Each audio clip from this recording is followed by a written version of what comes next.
Broadcasting live from the Business RadioX studios in Denver, Colorado, it's time for Franchise Bible Coach Radio. Now, here are your hosts. All right, ladies and gentlemen, welcome to the Franchise Bible Coach Fight for Your Franchise Challenge episodes here. We're looking at some of the amazing things that franchisors and franchise owners have been doing to get through this crazy time and this pandemic and the crisis and everything else. And we're focusing on the future, and we're focusing on growth and not only surviving, but thriving. So this is a Franchise Bible Coach Radio podcast with Rick and Rob. I'm Rick Grossman. I'll be your co-host, and I'll introduce my co-host, Rob Ganley, here in just a second. But we're very excited. Today in the studio, folks, we have Amy Freeman, and she is the co-founder and CEO of the Spice and Tea Exchange, an awesome franchise, and they are growing and going all through these times. So welcome, Amy. Thank you for having me. Yes, we're excited to learn from you some of the strategies and best practices you guys have been implementing over there at Spice and Tea Exchange. So I'm going to turn it over to Rob in just a second here. But folks, if you have not joined the Fight for Your Franchise Challenge yet, there's still time. Some people have asked, well, since it's kind of winding down toward the 4th of July celebration, is it too late? And the answer is no, it's not too late because the Fight for Your Franchise Challenge is a free initiative, just our way of giving back to the industry that we love. So basically, you sign up with your email and your name, and you just receive emails every week with free coaching sessions and article and podcast and, of course, invitation to participate in our Facebook group. So you can ask questions and share ideas. And it's just a way for us to extend our community and grow through this time. So go to franchisebiblecoach.com and click on the Join the Fight, and you can join the fight. We also archive the past week's exercises and things so that you can always access those after the fact. So join us, and we will be there to help you through this time. So I'm going to, with no further ado, turn it over to Rob Ganley, my co-host, and get started with Amy. Hey, Rob, how are you doing? I'm doing great. It's great to be here. And before we dive in, I just wanted to quickly thank today's sponsor, SEO Samba. They're the innovators and makers of the franchise marketing operating system. It's one-of-a-kind, award-winning software. With that said, Amy, welcome. It's good to have you here today. Thanks, Rob. You're welcome. One of my favorite questions to ask folks like you is, how did you get started, right? How did you start the brand, and how did it come to be? Well, it's I could fill the podcast with that, but to make it short, I was a partner in a construction real estate company, which we sold to LendingTree back in 2007-8 timeframe, just a hot minute before the real estate market crashed. And I was really looking to get involved with something that I was passionate about, that I enjoyed. And I had gone on a girls' weekend over to St. Augustine, Florida, and I walked into just a teeny tiny mom and pop shop of spices. And have been a foodie, always loved to celebrate around food, and I have been in the restaurant industry in my past, and I knew I didn't want to do anything with a restaurant for my particular lifestyle. And so when I walked in there, I quickly discovered that there were 7 different types of paprikas, and there were salts, and I started trying them, and they were these little innocent packages, and before I knew it, I had $85 worth of spices on the counter, just through the experience of tasting and smelling them. And so I just kept going back and back and back, and before you knew it, I owned that store. And being in that time, 2007, that's when the Food Network was coming out, and people were really budgeting their money, and I wanted to recreate those juicy steaks that they were eating out 6 days a week. And I knew I could do that with a high-quality product, and also give the ability to sample these products and foods and spices that people have never tried before. So because it was in 2008 where we formally launched, there wasn't a lot of equity through banks. And I knew that the best way to do this was through franchising and allowing a village to build a company that would be sustainable. So that is how the Spice and Tea Exchange was born. Wow, I love that. I love that. The first thing I thought of when you said making steaks, the way you get them out, I thought to myself, I need that recipe. Give me that recipe. It's around lunchtime. I love to grill, but I can't say I'm always as good as the best steakhouses I go to. So that would be pretty cool. Well, our first tagline was "Unleash your inner chef," and I'll tell you what, it's amazing. You put the spices on your steak and you coat them. You can make your steak absolutely phenomenal. And it's rare that I go to a restaurant and don't have a packet of my own spices. I need to flavor it up with. Obviously, I don't go to great restaurants these days. There's a lot of good ones out there. Oh, wonderful. Well, that's fun. It's fun to see how these concepts are born and comes from passion and interest, and that's just wonderful. I'm sure you're finding franchise owners that are kind of like-minded, right? The people that are, I call them like your tribe, the people that appreciate that and want to be a part of that brand because of it. Absolutely. It is. We come in all shapes and sizes and forms, but coming together around food.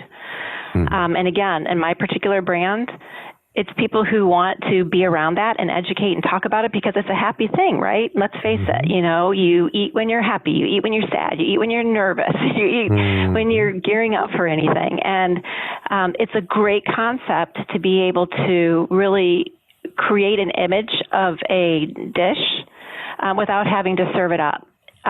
You leave that to the end user. And so the people and the folks who are in my company, that we're not doing brain surgery. It's not rocket science. It is really about, I want to have some fun and I want to enjoy it and I want to create something, an experience for folks. So it's about the best of both worlds. Yeah, and it's a happy occasion. When you're gathering at the table with your friends and family, that's about as good as it gets, right? So Amy, the theme that we're focusing on this week is marketing in the new normal. And when we look at that particular department of any business, marketing can be a big subject. And when you look at your business, especially with the COVID-19 crisis that's happened in the last several months, how have you adapted your marketing and for this time, and how have things been changed within your organization, at least at the corporate level, to step up to the plate and really help people get through this time from the marketing perspective? So I'm very fortunate. I feel that I'm very blessed, and we are very blessed. I am not only the franchisor, but I'm also the distributor and own all the distribution for my franchises. So I have control over the product. The stores, they are brick and mortar. However, we do have a web presence as well. So we were able to shift marketing-wise and put a lot of energy and effort into the social media side of our business and still supporting our local communities and our local store owners. So we quickly shifted our efforts into buying local, as you see most folks did, but we were able to promote a lot on social media through tutorials and cooking classes, tea classes. We did a lot of virtual experiences in store where the store owners could get into their stores. Even being by themselves, they would do a virtual tour and they would do online chats with their customers, being able to show them the products and sell them. We created online forms. So the end user could feel like they were in the store and they could shop in a unique way and still have that interactive experience, because we found also that people were ordering a lot online, but they were really missing that interaction, the one-on-one. So that is what we did for starters. So you created kind of a virtual shopping experience to kind of keep the customer engaged in a familiar way, a way that they're used to. Yes. And then great. we were also fortunate. We were in the process of rolling out a whole new series of training videos, and we were nimble where we could transition those into social media pieces and do virtual video clips for all of our store owners and quickly put those up on their pages. And it was pretty much and when it started, it was almost, I think it was not even a week before our virtual videos started coming out. Yeah.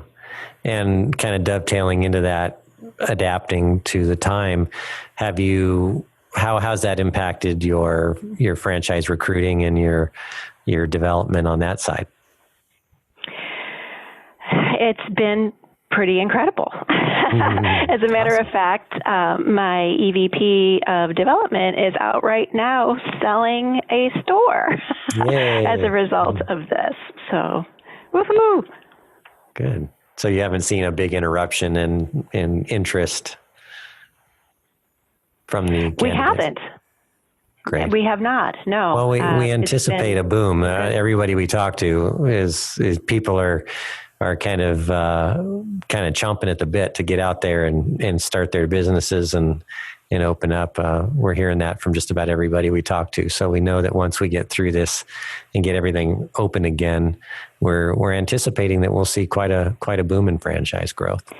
Well, let's all hope that is the case. I'm very optimistic that in what we're seeing, people they're cautious, but they're ready to get back to business. Absolutely. Rob, I can't hear you. Oh, yep. Thank you. No, I was just chiming in to say that, this is really an opportunity, this event that none of us would have wanted, but an opportunity for the industry, the franchise industry, really to shine. I mean, it's the best time to be part of a family, to be part of a network, right? Right. I'm in agreement, Rob. Listen, there's, when do we ever have the opportunity to take a pause and get our acts in order a little bit, so to speak, I mean, business is business. It goes 24 hours a day, 7 days a week. And we had an opportunity, and I know that there are all scenarios out there, but we got to hit the pause we all desire to. That's excellent. Well, so when you think about your franchisees and the last few months, I'm sure as a CEO, you had to lead through the process, right? And I know that there's already a process in place for communication and interaction with the franchisees, but how has that been adapted a little bit? And do you have any stories, like local stories or franchise, stories of innovation or ideas that have come from the franchisees that have been particularly useful for you as you've gone through this? So yes, to answer your question, we have our franchise organization and the Spice and Tea Exchange were very innovative. We're constantly developing recipes, and so those creative juices are always flowing, and we do a lot to encourage that. But during this time, there have been a lot of heroes. Everyone has leaned in and has been open and acknowledging vulnerability.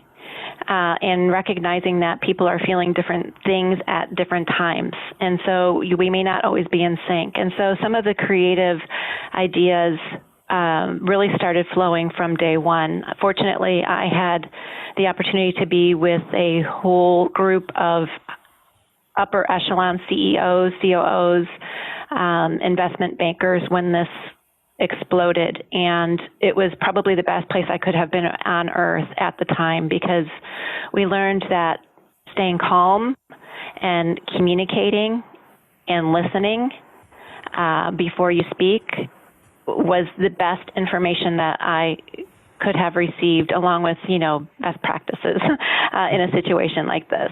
So bringing that back to the franchisees, we really did approach the pandemic that way, is what do you have? What do you have to offer us? And by just speaking that language and saying it in a calm fashion and then pausing to listen, the franchisees quickly fell in line and got into the routine that this is how we were going to navigate through this together, and that's when the ideas and the magic really started flowing. So those 360-degree virtual offerings at the store were amazing. We are an experience-based company, so it is all about your senses, and we open the jars and hand them to people to smell, and people were not doing that during this and may not in the future. So we had to recognize what they're going to feel comfortable with, and the franchisees came up with jar talkers. There's little pieces of information, the sampling that they were sending out, that if you couldn't come to their store, they would send a myriad of samples, and so we did a sampler collection.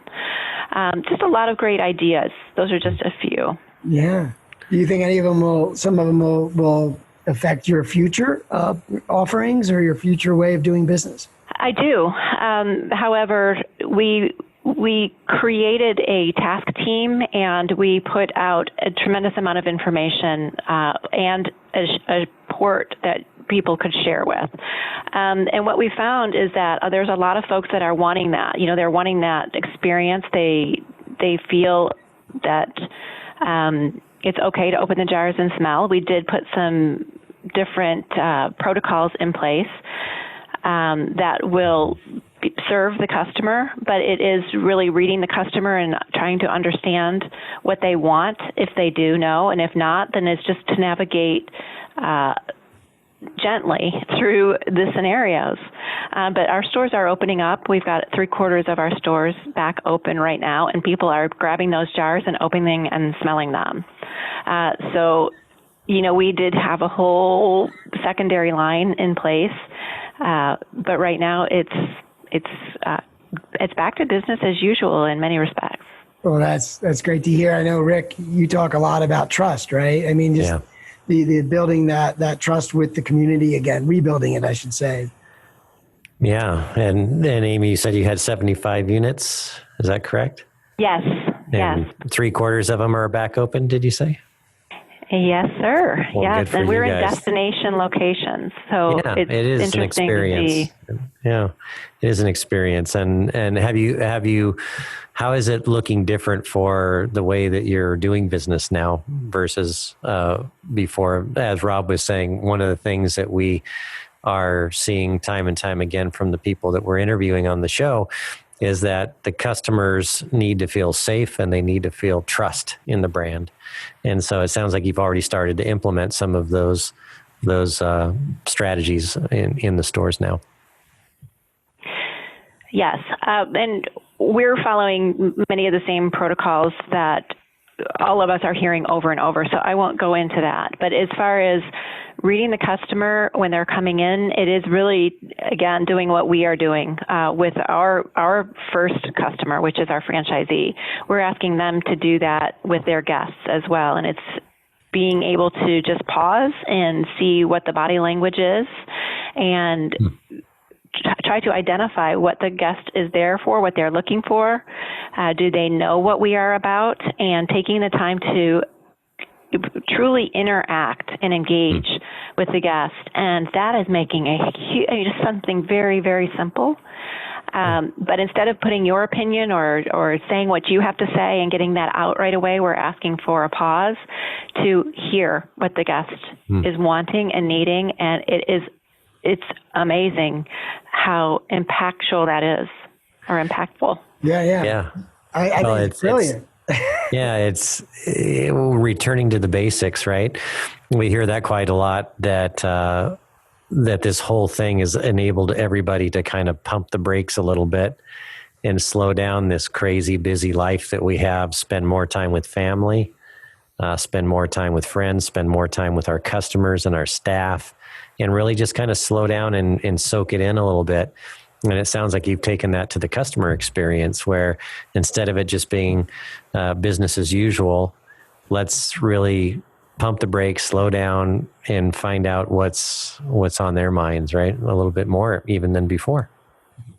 Rick, you're spot on. Yeah, and although it's difficult and we are heightened and stressed and tired, but it's also, I have not been happier. I'm a single mother. I have 3 children, ranges 20 to 9.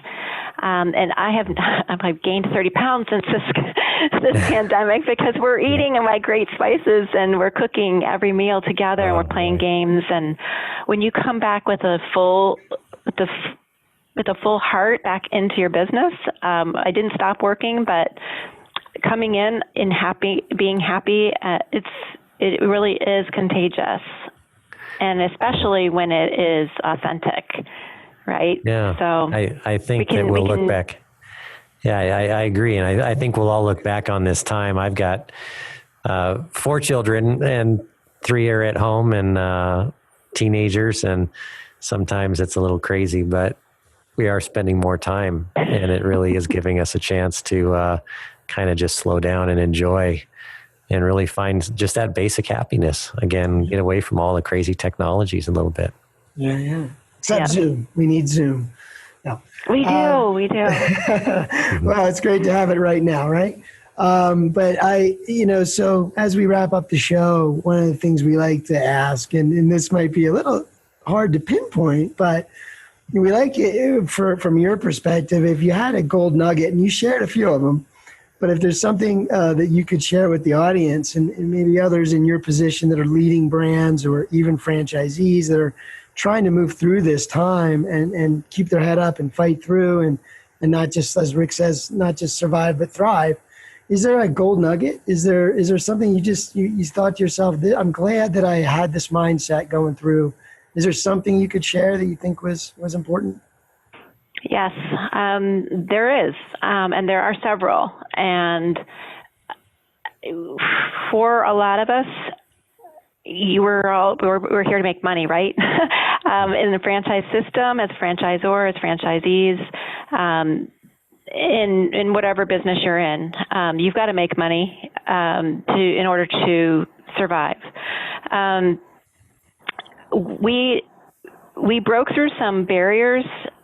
We do something unusual as a franchise system. So all of our web sales, we give a percentage back to our franchisees based on a customer coming in and identifying with that store. That becomes their customer, and it stays with them through the life of the email address. So we gave 20% back and always have. And during this pandemic, we really wanted to show the support for the franchisees, and we knew that a lot of them go month to month. They're just starting up, or they have very different situations, their personal situations. So we put our website on free shipping. We gave 20% off on the website, and then we gave 30% back in cash. So we give 20% back in product credits normally, and we gave 30% back in cash every 2 weeks via check to each of our franchises and to each of our franchisees. We pushed in every area we could to raise our web sales, which we did. We quadrupled our sales. Wow. We were able to give some pretty hefty checks back. And normally, I wouldn't share that, and nor I would think twice about doing it. But we have to use this as a learning lesson, and we have to do some things that make us more human, and we have to really get back to focusing on that. And I wasn't a big proponent of that. I wasn't even conscious of it. Really, it was very peripheral for me. But this pandemic has made me very strong in saying we're not perfect. We have to be more human, and we have to be more forgiving as well. See, I'm not even used to saying that word. So that was a great story for me to be able to tell, and it was great to be able to do that, and the franchisees greatly appreciated it. And then we shifted our customer service to be real as well, and in doing so, my assistant, who's not customer service, got on the phone and helped me. We were here day and night, and she was real with the customers and really connected and identified with them, and ended up selling a franchise for us as a result of someone buying product. So it's about being real and authentic, and I think people know it and can feel it, and that means a lot these days. Yeah, and Amy, I appreciate that and your transparency. And I've been a franchise developer coach for a long time, and I actually, not everybody knows this about me, but I was a franchisor first. I franchised my own companies, and so I've been through the experience. Yeah, I franchised my first company while I was in college and grew that to about 50 locations while I was in my 20s, and I created what I call the high touch, high tech process of recruiting franchise owners. And then the upside down pyramid that I write about in the book is a servant leader model. And obviously you embrace the same philosophy. The franchise owners come first, and you do everything you can to take the stumbling blocks out of the way and help them grow their businesses. And they do the same for their employees and their customers. And then you have really the key to a successful franchise business, right? And so, Rick, you're a rock star, man. You and I are going to be good friends. We're all in it together, they say, right? Well, that's what we write about. Thank you, though, and we write about that in Franchise Bible, and as really what we call the key to success in franchising is that servant leader model, and it really is. It works best. It really does, and there's more.